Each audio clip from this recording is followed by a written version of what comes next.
nous commençons à prendre l'âge. Il faut préparer nos successeurs pour qu'il n'y ait pas de rupture au niveau des communautés dans la résolution et dans la médiation communautaire.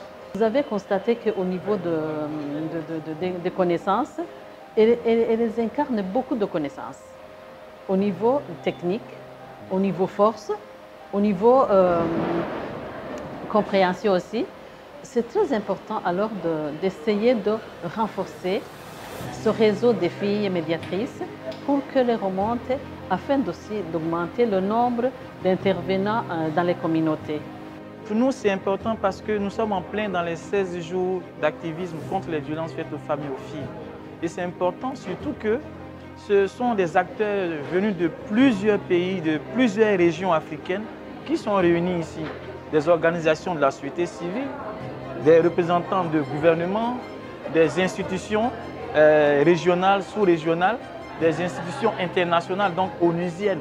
Donc toutes ces personnes-là sont là pour parler des violences qui sont faites aux femmes et aux filles. Nous sommes issus de sociétés patriarcales. Et ce sont ces sociétés patriarcales-là qui ont institué des normes et des coutumes. Donc les hommes sont garants du respect de ces normes et de ces coutumes. Alors si aujourd'hui on se rend compte que ce qui était vrai il y a 50, 100 ans en arrière ne l'est pas aujourd'hui, il faut qu'on ait le courage de s'asseoir et de le reconnaître.